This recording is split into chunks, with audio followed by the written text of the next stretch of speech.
Okay, so we're back in Taming of the Shrew, Act 1, Scene 2. We had left off right around line 140, okay? So that's where you want to go. And right at this point, Hortensio has just shown Petruchio his disguise that he's going to put on to act like he's a schoolmaster to teach Bianca.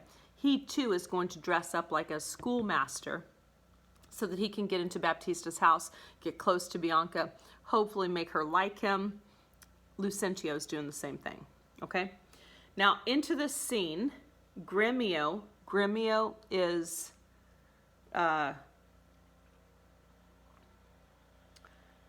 Gremio comes in, and Lucentio is there disguised as Cambio, a schoolmaster. Okay. Gremio is the pantaloon. He's the old guy, if you remember. And then Lucentio is there with him. So Gremio, the old guy, has found Lucentio to take to Baptista's house. Okay, so that's where we're starting, right below 140 in the play. Master, look about you. Who goes there? Gremio. Peace, Gremio. It Petruchio's is the arrival of servant. the- Oh, Petruchio, stand by a while. A proper stripling and an amorous. Oh, very well. I have perused the note. Hark you, sir. Let me pause for just a second. So, Gremio, in an aside, Gremio has said, remember, Gremio is Petruchio's servant. Gremio kind of says whatever he wants. He does whatever he wants. He's a servant, but he kind of always has an opinion. He says, a proper stripling and an amorous. Proper stripling, he's mocking Gremio's age. So he's calling him a stripling, which would be like a young tree. He's mocking the fact that he's really old. He's really ancient. Okay, we will keep going. Have them very fairly bound. All books of love. See that at any hand. And see you read no other lectures to her. You understand me? Over and besides Signor Baptista's liberality, I'll mend it with a largesse. Take your paper, too, and let me have them very well perfumed, for she is sweeter than perfume itself to whom they go. What will you read to her? Whate'er I read to her, I'll plead for you, as for my patron. Stand you so assured, as firmly as yourself was still in place. Yea, and perhaps with more successful words than you, unless you were a scholar, sir. Oh, this learning, what a thing it is. Oh, this woodcock, what an ass it is. Please, Sarah. Oh, you mum. God save you, Signor Gremio. Okay, so Gremio has hired Lucentio. He thinks he's just a schoolmaster person to read her like poetry and stuff, read Bianca poetry, and he's supposed to like say everything's from him.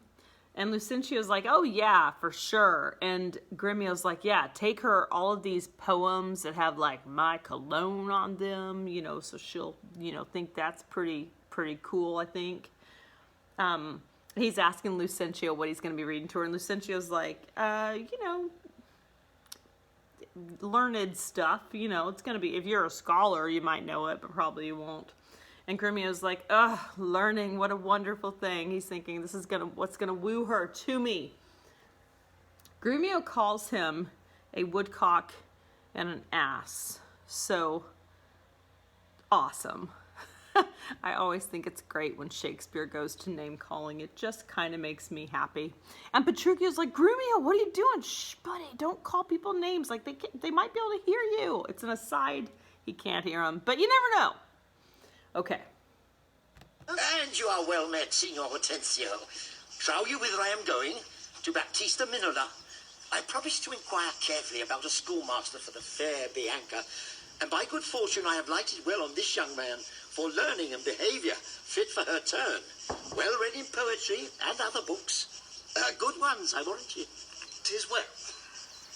And I have met a gentleman hath promised me to help me to another. A fine musician to instruct our mistress. Oh. So shall I no whit be behind in duty to fair Bianca, so beloved of me. Beloved of me, and that my deed shall prove. And that his bag shall prove. Gremio, 'tis now no time to vent our love. Listen to me, and if you speak me fair, I'll tell you news indifferent good for either. Here is a gentleman whom by chance I met, upon agreement from us to his liking, will undertake to woo cursed Catherine. Yea, and to marry her if her dowry please. So said, so done is well. Hortensio, have you told him all her faults? I know she is an irksome, brawling scold. If that be all, masters, I hear no harm. No, sayest me so, friend? What countryman? Born in Verona, old Antonio's son. My father dead, my fortune lives for me, and I do hope good days and long to see. Oh, sir, such a life with such a wife was strange. But if you have a stomach, to God's name, you shall have me assisting you in all, but will you woo this wildcat? Will I live? Will he woo her? Aye, or he'll hang her. Why came I hither but to that intent? Think you a little din can daunt mine ears? Have I not in my time heard lions roar? Have I not heard the sea, puffed up with winds, rage like an angry boar chafed with sweat? Have I not heard great ordnance in the field, and heaven's artillery thunder in the skies? Have I not in a pitched battle heard loud larums, neighing steeds, and trumpets clang? And do you tell me of a woman's tongue that gives not half so great a blow to the ear as will a chestnut in a farmer's fire? Tush, tush, fear boys with bugs. For he fears none. Hortensio, hark. This gentleman is happily arrived, my mind presumes, for his own good and ours. Okay, so let's pause for a second.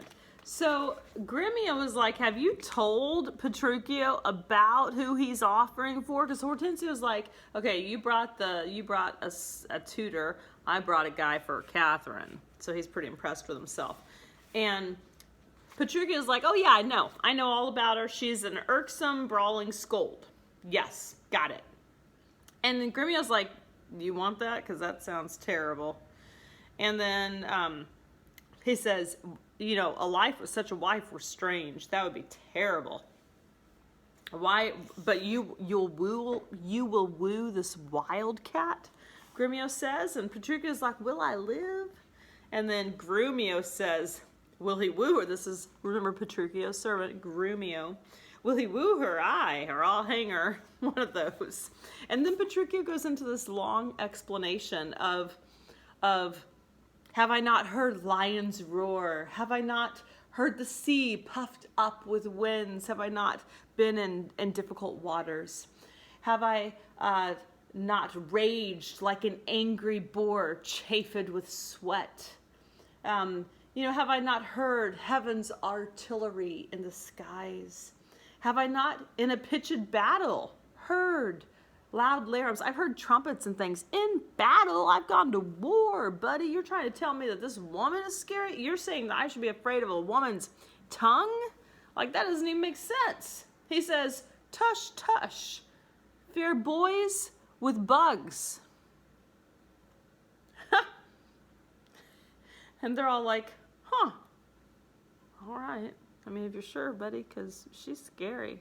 Promised we would be contributors and bear his charge of wooing whatsoever. Hortensio explains to Gremio, I told Petruchio that we would buy whatever he needed, that we would help him with the wooing. So if he needs to take anything to her, like as a gift, we'll buy it. We'll fit the bill for that, because if he takes Catherine off of Baptista's hands, that will be a thing that we appreciate. Well, and so we will, provided that he win her. I would assure of a good dinner. Gentlemen, God save you. Okay, Tranio enters right now dressed up like Lucentio, and he has Biondello with him. If I may be bold, tell me, I beseech you, which is the readiest way to the house of Signor Baptista Minola? He that has the two fair daughters, is he, you mean? Even he, Biondello. Hark you, sir. You mean not her to woo? Perhaps him and her, sir. What have you to do? Not her that tried, sir, in any hand, I pray. I love no chiders, sir. Biondello, let's away. Well begun, Tranio. Sir, what word ere you go? Are you a suitor to the maid you talk of, yea or no? And if I be, sir, is it any offence? No. If without more words, you will get you hence. Why, sir, I pray, are not these streets as free for me as for you? But so is not she. For what reason, I beseech you? For this reason, if you'll know, that she's the choice love of Signor Gremio. That she's the chosen of Signor Hortensio. Softly, my masters. If you be gentlemen, do me this right. Hear me with patience. Baptista is a noble gentleman, to whom my father is not all unknown, and were his daughter fairer than she is, she may more suit his hand than me for one. Fair leader's daughter had 1,000 wooers, then well one more may fair Bianca have, and so she shall. Lucentio shall make one, though Paris came in hope to speed alone. What, this gentleman without talk at all? Sir, give him head. I know he'll prove a jade. Hortensio, to what end are all these words? So let me be so bold as to ask you, did you yet ever see Baptista's daughter? Okay, so Tranio's walked up and he has cast his suit in the game. He has said, I too am interested in Bianca. Hortensio and Gremio are both like, Bianca Gremio's intended. And Hortensio's like, Bianca Hortensio's intended. And Tranio's like, yeah, she's not married yet. Like, I can offer. And he says Lida's daughter had 1,000 wooers. Probably not that many. But Lida's daughter, referring, of course, to Helen of Troy. You may remember her from the story of the Iliad. Remember that she was the face that launched 1,000 ships. And so she had those 200 suitors. If you remember, all of those men, the famous heroes of ancient Greece that came to rescue her whenever the Trojan War began, of course.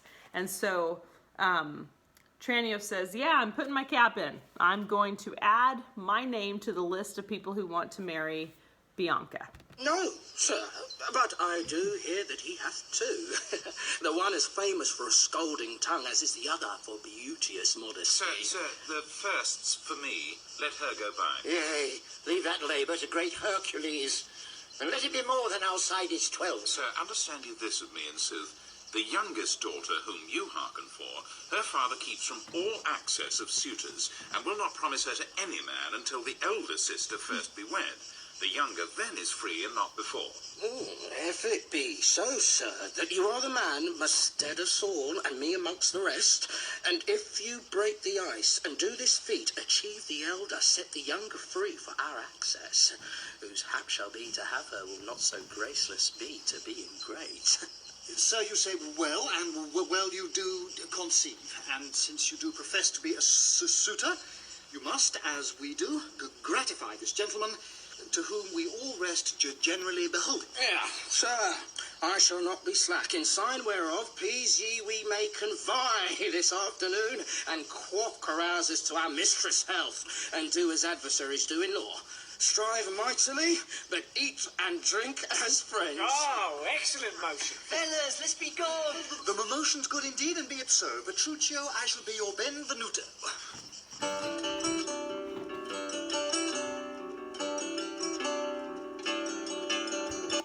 Okay, so they all agree that, Petruchio introduces himself as the guy who's going to marry Catherine. So he's like, if you're after Bianca, then you want me to win first because I'm going after Catherine, so wish me luck. And then Tranio as Lucentio, remember he's playing his master's part, he's like, yeah, for sure, I'm rooting for you, buddy. And to prove it, I'll buy everybody a round of drinks. Let's head to the bar. And so that's how they end Act 1, Scene 2. They're all going to go drink together.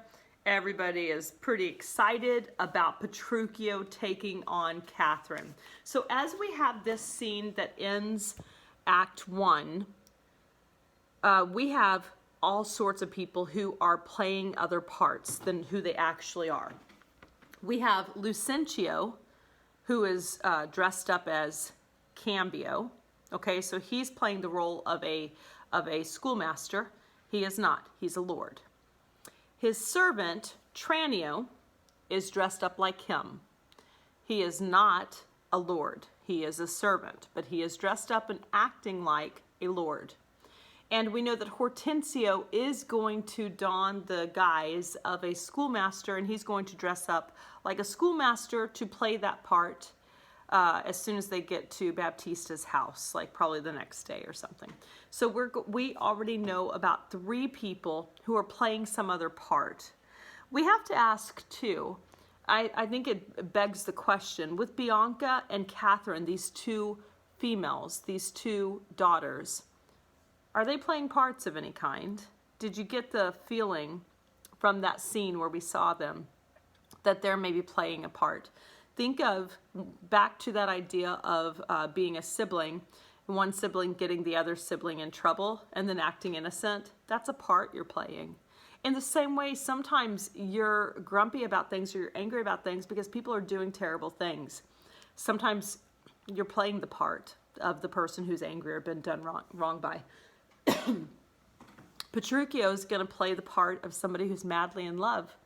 He just needs a woman with money. So we have a lot of people who are playing their parts. And I think Shakespeare's kind of toying with we the audience, because in this whole situation, you have an audience who's watching a group of players on stage who are playing their parts. And aren't we, as we attend a performance or as we listen to a play, aren't we playing a part? You're playing the part of the student, I'm playing the part of the teacher. These are all roles that we play. Everybody plays parts in life. And so Shakespeare likes to toy with like the story within the story within the story within the story. That's just good fun with him. So that's where we end Act 1 of The Taming of the Shrew. Okay? Okay, I'm gonna upload these. Bye-bye.